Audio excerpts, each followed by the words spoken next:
All right, welcome back to the channel here at 656 Sports and Things. So, as it stands right now, there could be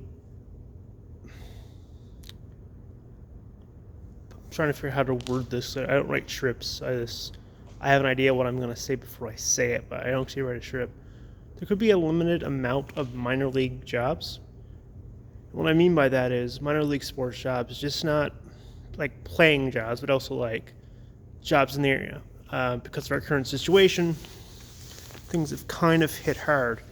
From what we know of as of right now, we already know we just seen Major League Baseball and playing without a minor league system, which hurts because there are players in the minor leagues who are just minor league players, are really good minor league players, but can't go up to the majors, can't get a job working the majors, so those guys are out of work.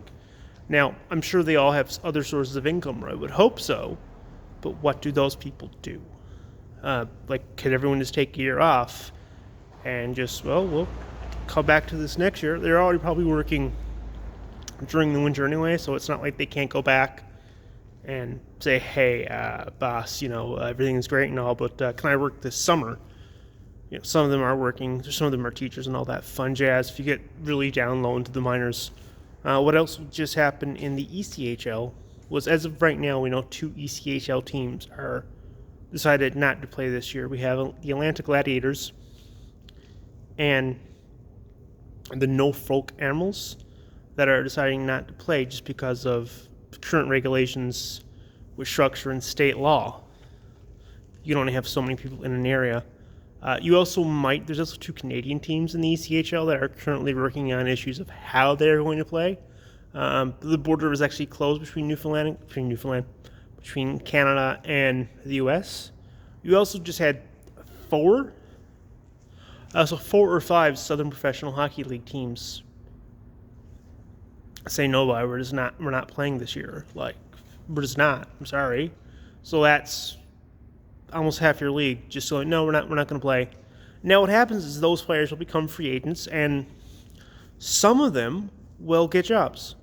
I'm sure the top 2 lines on the Norfolk Animals and the Atlanta Gladiators wouldn't have trouble finding a job either on another ECHL team or stepping down to a Southern Professional team or even going over to Europe. But the thing is, right now, do you really want to go over to Europe? And we know 2 teams right now are out, but the ECHL teams have to the end of November to take a 1-year voluntary suspension. Now, no one's making a lot of money in the ECHL. It's not a money-making league. It's you make money and you leave, but it's not only affecting that.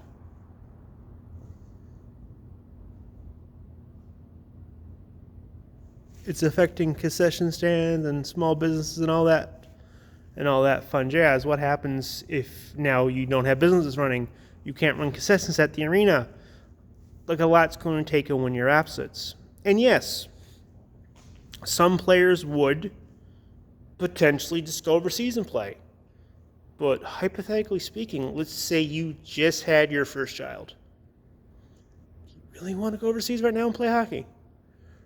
Or that's just a rambling effect. And there's no word of what's happening to the G League next year.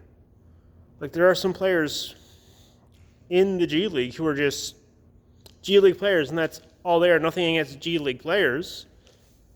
That's all they are, just G Leaguers. Nothing against G League players, but not everyone can play in the G League and make an easy living. And if the G League doesn't happen, how do you get players developed? Do you go and give them to other leagues? You go, okay, well, here National Basketball League of Canada, here the Basketball League, here other minor league basketball leagues. You take our players and develop them. We're not going to have a G League, but we want you to develop players.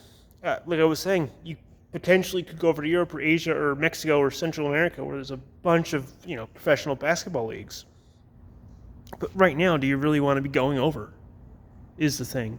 And do you have enough or hypothetically saying, let's say you're 35, in your early to late 30s, and you're playing in the ECHL and you're playing for Norfolk, and hey, I'll just retire. Look, I'm pretty happy where I'm at. I'll retire. So you're not going to come back. But how many of those guys don't want to retire, take a year off, and now can't play?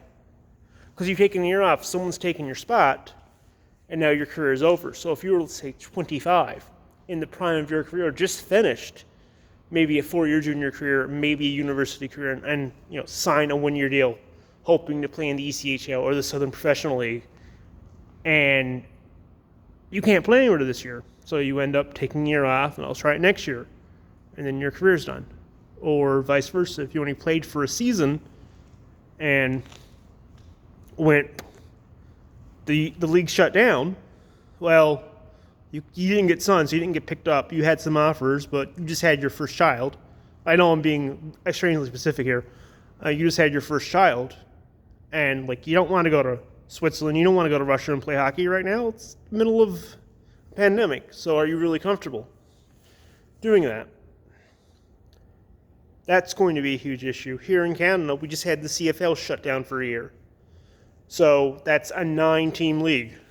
So you had 9 teams full of football players not working.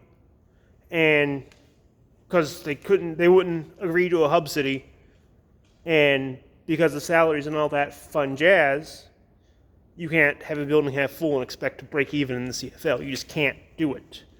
So what happens to those players? Does the CFL even come back next year? Can you take a year off of the CFL and not have fans attendance? Can you do that? What happens with the Canadian Football League? There's a different brand of football that they play yes, some of them are good enough to get jobs in the States, but if they get jobs in the States, wouldn't they be in the States playing NFL, making significantly more money? So just let me know what you think down below. This is more of a thought exercise. I just want to know what you think will happen with minor league sports going forward. If this keeps happening, especially with minor leagues being mostly gate-driven, well, if you can't have full gates, it's hard to have people at the house or at your building. Anyway, let me know what you think. Just browsing your way through. Make sure to hit like and subscribe. And have a great day. Bye.